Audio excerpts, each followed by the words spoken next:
Daily. Taste the Daily. Vijayakumar sir, நம்ம அவங்ககிட்ட பேசலாம். அதுக்கு முன்னாடி இப்போது மேடம் சொன்னாங்க, மக்கள் ஏற்கனவே ஒரு ஆறுதலை தேடி இருக்கக்கூடிய சூழலில் எதிர்கட்சி தலைவருடைய இந்த பிரச்சார பயணம்ன்றது மக்களுக்கு ஆறுதல் சொல்லும் விதமாக அமையும் அப்படின்னு சொல்லியிருக்காங்க. உங்களுடைய பார்வை? கரெக்டு தான். மக்களுக்கு ஆறுதலான பயணமாக இருக்கும், மக்களுக்கு நம்பிக்கை ஊட்டுற பயணமாகவும் இருக்கும். இது மக்கள் இப்போ நம்பிக்கை இழந்து, இந்த ஆளுங்கட்சி திமுகவின் மீது நம்பிக்கை இழந்து இருக்கிற இந்த நேரத்தில் அந்த பொதுமக்களுக்கு நம்பிக்கை ஊட்டுற பயணமாக புரட்சி தமிழர்களுடைய எழுச்சி பயணம் அமையும். அதாவது மக்களை காப்போம், தமிழகத்தை மீட்போம் என்கின்ற ஸ்லோகம் 7ஆம் தேதி வருகின்ற 7ஆம் தேதி திங்கட்கிழமையிலிருந்து தமிழ்நாட்டினுடைய வீதி எங்கும் ஒலிக்கப் போகின்ற ஸ்லோகமாக அது மாறும். ஏன்னா புரட்சி தமிழர் ஐயா எடப்பாடியார் அவர்கள் இந்த ஆளுங்கட்சியினுடைய அராஜகத்தை ஒவ்வொரு தடவையும் மக்கள் படுகின்ற துயரங்களை, மக்கள் படுகின்ற அல்லல்களை, பொதுமக்கள் கொலை செய்யப்படுகின்றதெல்லாம் எடுத்து அதுக்கான நியாயத்தை கேட்பதற்கு அனைத்து இந்திய அண்ணா திராவிட முன்னேற்ற கழகம் தான் முன்னிலையில் இருக்குது. இப்போ ஒன்றுமில்ல, சிவகங்கை திருபுவனத்தில் அந்த அஜித்குமாரோடைய மரணத்தை மரீஷ்குமார்ன்ற வழக்கறிஞர், நம்மளுடைய அனைத்து இந்திய அண்ணா திராவிட முன்னேற்ற கழகத்தை சேர்ந்த வழக்கறிஞர் தான் நீதிமன்றத்தில் வழக்கு தொடுக்கிறார். அதே போல் அந்த மாவட்டத்தினுடைய செயலாளர் அண்ணன் செந்தில்நாதன் தான் அந்த கொடி கட்டின காரில் பேரம் பேசி கட்ட பஞ்சாயத்து பண்ணி அந்த சாவை, அந்த மரணத்தை மூடி மறைக்கலான்னு திமுக நபர்கள் நினைச்ச போது அதை தடுத்து நிறுத்தியதும் அனைத்து இந்திய அண்ணா திராவிட முன்னேற்ற கழகம். அண்ணாமலை பல்கலைக்கழகத்தில், அண்ணா பல்கலைக்கழகத்தில் யார் அந்த சாருன்றதை வெளி உலகத்துக்கு கொண்டு வந்ததும் அதிமுகவினுடைய போராட்டங்கள். புரட்சி தமிழர் ஐயா எடப்பாடியார் அவர் அறிவித்ததுபடி அவர் இப்போ நீங்கள் சிவகங்கை குறிப்பிட்டதால கேட்குறேன். சிவகங்கை விவகாரத்தில், அந்த அஜித்குமார் கொலை செய்யப்பட்ட விவகாரத்தில் எதிர்கட்சி தலைவர் அவங்க வீட்டு தாயாரோட பேசினதாக இருக்கட்டும், இல்லை நீங்கள் சொன்னது போல் அதிமுக வழக்கறிஞர்கள் வழக்கு தொடுக்கதாக இருக்கட்டும், இந்த மாதிரி ஒரு நம்பிக்கை வெளியிட்ட உடனே இன்னைக்கு 9 மாதத்துக்கு முன்பு நடந்த காவல்துறையால் தாக்கப்பட்ட வீடியோ காட்சிகள் எல்லாம் கூட வெளியிட்டு நாங்களும் தாக்கப்பட்டிருக்கோம், நாங்களும் பாதிக்கப்பட்டிருக்கோம் பல பேர் முன் வெளியே வந்திருக்காங்க. அப்போ இது மாதிரியான ஒரு சூழல்ல எதிர்கட்சி தலைவர் இதுவரை அறிக்கை வாயிலாக இந்த அரசை சுட்டிக்காட்டி கொண்டு மக்கள்கிட்டே வர்றார். அப்படிங்கும்போது இன்னும் மேலும் இது ஒரு மிகப்பெரிய எழுச்சியை ஏற்படுத்தும். நிச்சயமாக எழுச்சி ஏற்படும் மக்களுக்கு. அதுதான் நான் ஆரம்பத்திலே உங்களுக்கு சொன்னல, மக்களுக்கு நம்பிக்கை தரம்ப. பொதுமக்கள் எல்லாம் ஒரு அச்சத்தில் இருக்கிறாங்க. ஒரு காவல்துறை விசாரணைக்கு போனோம்னாவே பணமா வந்துருவோமோ அப்படின்ற மாதிரி எல்லாம் ஒரு அச்சத்தில் இருக்காங்க. அந்த அச்சத்தை போக்கி மக்களுக்கு நம்பிக்கை ஊட்டுற விதத்தில் அவருடைய சுற்றுப்பயணம் இருக்கும் போது அவர் வார்த்தைகள், அதாவது வெல்லும் சொல்லை அவர் சொல்ல போகிறார். இப்படி எல்லாம் பார்த்தீங்கன்னா இது வரும். ஒரே ஒரு சாரி கேட்டதுனால மக்கள் மன்னிச்சிருப்பாங்கன்னு நினைக்கிறாரு. 25 லாக்அப் டெத் நடந்தது. அதுல யாருக்காவது ஒருத்தருக்கு சாரி சொன்னீங்களா? செக்ரட்டரியேட் காலனியில், சென்னையில், தலைநகரம் சென்னையில் மெரினாவில் குதிரை ஓட்டுற விக்னேஷ் என்ற ஒரு சிறுவன் அடித்து கொல்லப்பட்ட போது அந்த காவல்துறை மீது நீங்கள் கடுமையான நடவடிக்கை எடுத்திருந்தா அடுத்த காவலர்கள் பயந்துருப்பாங்க. அவர்கள் போனாருங்க, ஜாமீன்ல வெளியே வந்துட்டாங்க. இதே சாத்தாங்குள விவகாரத்தில் அந்த ஸ்ரீதர் ஆய்வாளர், ரகு கணேஷ், பாலகிருஷ்ணன் இவங்கெல்லாம் இன்னமும் சிறையில் இருக்கிறாங்க. அவர்களுக்கு ஜாமீன் கிடைக்கல. அவர்கள் மீது நடவடிக்கை எடுத்தது அதிமுக. ஆனா இந்த திமுக அரசு நடவடிக்கை எடுக்கல. இல்லைன்னா அந்த 1 லாக்அப் டெத் 2 லாக்அப் டெத்லேயே இவர்கள் நடவடிக்கை எடுத்திருந்தா 25 தொடர்ந்து லாக்அப் மரணங்கள், எல்லாமே லாக்அப் மரணங்கள். இதுல வழக்கே இல்லாம கூட்டு போய் வெளியே இருந்து அடிக்கிற அளவுக்கு தைரியமும் துணிச்சலும் அந்த மனித மிருகங்களாக மாறியது. காக்க வேண்டிய காவலர்களை மனித மிருகங்களாக மாறி மக்களை கொள்றாங்கன்னா இது முதலமைச்சர், அந்த துறையை வச்சிருக்கிற முதலமைச்சர் தானே பொறுப்பு. ஒரே ஒரு சாரி சொல்லிவிட்டு கடந்து விட போய்விட முடியுமா? இது முடியாது. இந்த சாரின்ற வார்த்தையெல்லாம் தமிழ்நாட்டு மக்களுக்கு நீதி கேட்கணும், நீதி வெல்லணும்ன்றதுக்கு புரட்சி தமிழர் ஐயா எடப்பாடியார் அவர்களுடைய சுற்றுப்பயணம் கொங்கு சீமையில இருந்து, அதிமுகவின் கோட்டையான கொங்கு சீமையில இருந்து அவருடைய பயணத்தை தொடங்குகிறார். மக்களை காப்போம், தமிழகத்தை மீட்போம் என்ற இந்த ஸ்லோகம் தமிழகத்தினுடைய வீதி எங்கும் கேட்க போகிறது. தமிழ்நாட்டில் 5 ஆண்டுகள் அனைத்து இந்திய அண்ணா திராவிட முன்னேற்ற கழகம் ஆட்சியில் இருந்த அந்த தொண்டர்கள் எழுச்சி பெறுவார்கள். அவர்கள் 5 ஆண்டுகளுக்கு பிறகு வேற எந்த கட்சியும் இல்லை, அனைத்து இந்திய அண்ணா திராவிட முன்னேற்ற கழகமே ஆண்டு இருக்கிறது. 7ஆம் எண்ணுக்கும் அதிமுகவுக்கும் ஒரு நெருங்கிய தொடர்பு உண்டு. அந்த எண் அதிமுகவினுடைய வெற்றி எண். அந்த எண்ணு தான் 17/10/1972 புரட்சி தலைவர் எம்ஜிஆர் இந்த இயக்கத்தை ஆரம்பித்தார். 4/7/77 இந்த கட்சி முதலமைச்சரா அரியணையில் புரட்சி முதல் முறையாக அமர்ந்தார். அதிலிருந்து இன்றைய வரையிலும் தமிழ்நாட்டை அதிக ஆண்டு ஆட்சி செய்த கட்சி நம்ம கட்சி. அதனாலதான் பொதுச் செயலாளர் புரட்சி தமிழர் எடப்பாடியார் 7/7/2025 என்று நம்மளுடைய பிரச்சாரத்தை, அவருடைய பிரச்சாரத்தை தொடங்க இருக்கிறார்.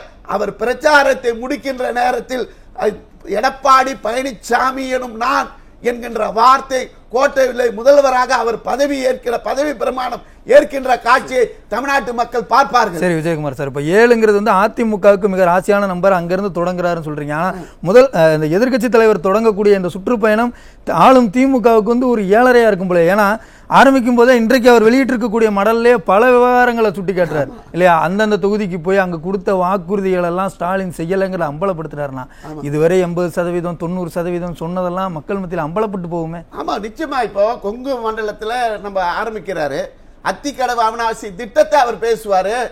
நீண்ட கால இது அதை கொண்டு வந்தது, அந்த திட்டத்தை கொண்டு வந்து செயல்படுத்தியது எல்லாம் அனைத்து இந்திய அண்ணா திராவிட முன்னேற்ற கழகம் இல்லையா?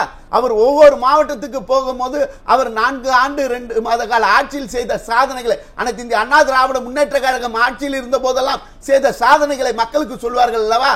இந்த ஓரணியில் நம்ம அறிவிச்ச உடனே ஓரணியில் தமிழகம், ஓரணியில அவங்களுடைய கூட்டணி கட்சியை அவர்களால கட்டமைக்க முடியல.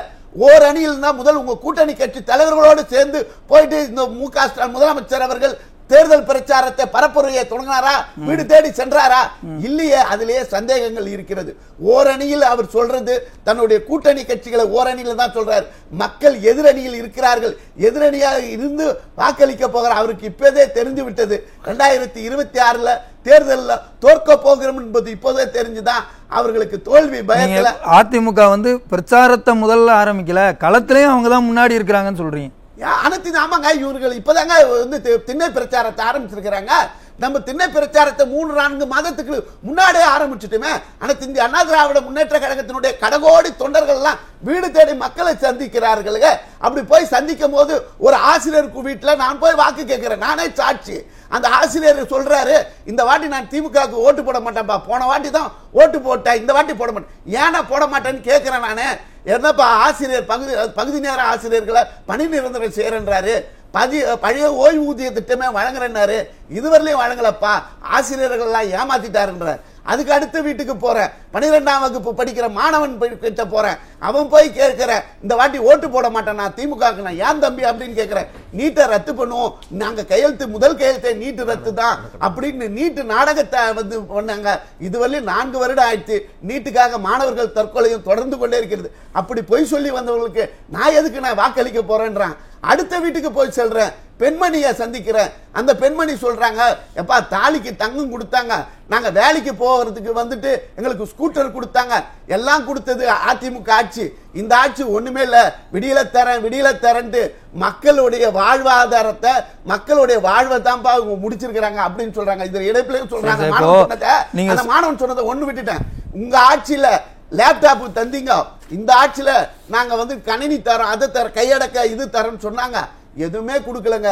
மாணவர்களுக்கு போய் இப்படி மாணவர்கள் இப்போ நீங்க சொல்றீங்க இல்லையா, நாங்க வீடு வீடா பிரச்சாரம் போகும்போது மக்கள் இப்படி பேசுறாங்க, இப்படிதான் மக்கள் பேசுவாங்கன்னு தெரிஞ்சுதான் முதலமைச்சர் வந்து அவங்க தொண்டர்களை அனுப்பி விட்டுறாரோ?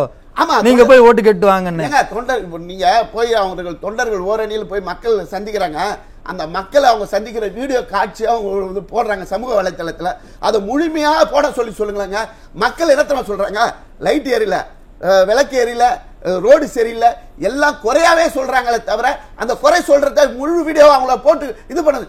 எல்லா மக்களும் இந்த ஆட்சியை வந்துட்டு திட்டுறாங்க, கோபத்துல இருக்கிறாங்க, நேருக்கு நேரே பேசுறாங்க மக்கள். சரி சார், காமிக்க மாட்டேன்றாங்க. இப்ப அந்த கோபம் எல்லாம் அதிமுகவின் மீதான ஈர்ப்பா மாறுமா இந்த பயணத்தின் மூலமா? நிச்சயமாக உண்மையாக அது ஈர்ப்பாக மாறும். புரட்சி தமிழர் எடப்பாடியார் கொங்குல இருந்து கோவையில இருந்து தன்னுடைய பிரச்சாரத்தை தொடங்கி அவர் முடிக்கின்ற வேலையில நான் தான் சொல்றேனே, அவர் தான் தமிழ்நாட்டினுடைய முதலமைச்சராக பதவி பிரமாணம் பெறுவார் என்று சொல்றேன். அனைத்து இந்திய அண்ணா திராவிட முன்னேற்ற கழக இரட்டையில 117 7ஆம் தேதி ஆரம்பிக்கிறது, 117 என்ற இலக்கை தாண்டி 117 தனி பெரும்பான்மை, அதையும் தாண்டி 200 சீட்டு அனைத்து இந்திய அண்ணா திராவிட முன்னேற்ற கழகம் வெற்றி பெறுங்க. இது தீர்க்கம்.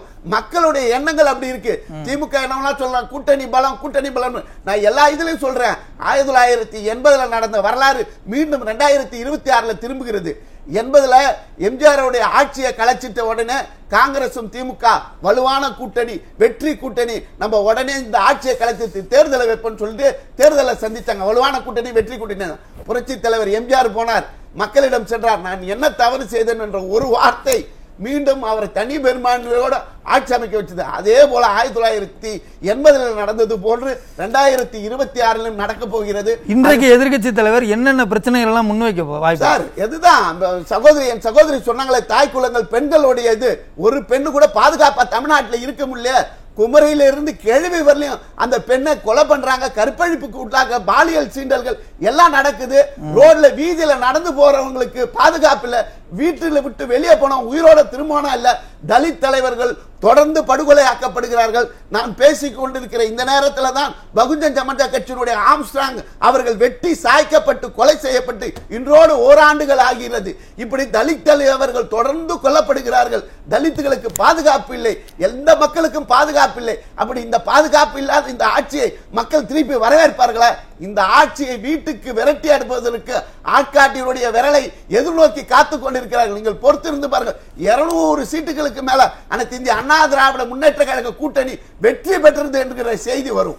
நன்றி சார், நன்றி சார். விஜயகுமார் சார், இப்போ சார் சொல்லும்போது சொன்னாங்க, இப்போ வந்து இது வந்து நாடாளுமன்ற தேர்தலில் சட்டமன்ற தேர்தல் அப்படின்னு. அப்போ ஒரு சட்டமன்ற தேர்தலை எப்படி எதிர்கொள்ளணும்னு தெரியாமல் ஸ்டாலின் தவிச்சிட்டு இருக்கும்போது எதிர்க்கட்சி தலைவர் சுற்றுப்பயணத்தை தொடங்கி இருக்கிறார். இதனுடைய முடிவு என்னவா இருக்கும்? சுருக்கமாக சொல்லுங்க சார். அதான் அவருடைய பிரச்சாரம் என்பது வந்து திமுக வந்து இப்போ வந்து அதிமுகவை எதிர்த்து அவர்கள் பிரச்சாரத்தை செய்வதில்லை. அவர்கள் வந்து அதிமுகவை எதிர்கொள்ள முடியாம தான் இப்போ பொய்யா சொல்லின்னு வராங்க. அதாவது 3 தேர்தலில் பொய்யை பார்த்து மக்கள் வாக்களிச்சிட்டாங்க. 4வது வாட்டியும் மக்கள் ஏமாந்து போறதுக்கு தமிழ்நாட்டு மக்கள் ஏமாளிகள் அல்ல. அதாவது இப்போது வந்து இவருடைய பிரச்சாரம் என்பது வந்து பார்த்தீங்கன்னா, இந்த விளம்பரத்தில் பொய்யை சொல்லிக்கொண்டே இருக்கிறார்கள்ல, அவர்களை தோற்கடிக்கப்படுவார்கள். நிறைய பொய்யை சொல்லிட்டு வந்திருக்கு. ஒன்றும் இல்லைங்க, அதிமுக தொண்டன் வந்து வெகுண்டு ஏந்தாவே ஜனநாயக யுத்த களத்தில் அதிமுக தொண்டன் எழுச்சி பெற்றானாவே எதிரிகள் வீழ்ந்தே இருக்கிறார்கள் என்பதுதான் 1977 இன்றைய வரைய வரலாறு. அந்த வரலாறை மீண்டும் 2026 படைப்பதற்காக அதிமுக தொண்டன் உறக்கம் இல்லாமல் அவன் வேலை செய்வதற்கு களத்தில் களப்பணி ஆற்றுவதற்கு ஆரம்பித்து விட்டார்கள். 3 மாதத்துக்கு 4-6 மாதத்துக்கு முன்னாடியே அவர் களத்தில் அதிமுக தொண்டர்கள் வந்து விட்டார்கள். பூத்து கமிட்டியை எங்கள் புரட்சி தமிழர் ஐயா எடப்பாடி ஆரம்பித்தார். ஒரு பூத்துக்கு 10 பேர்.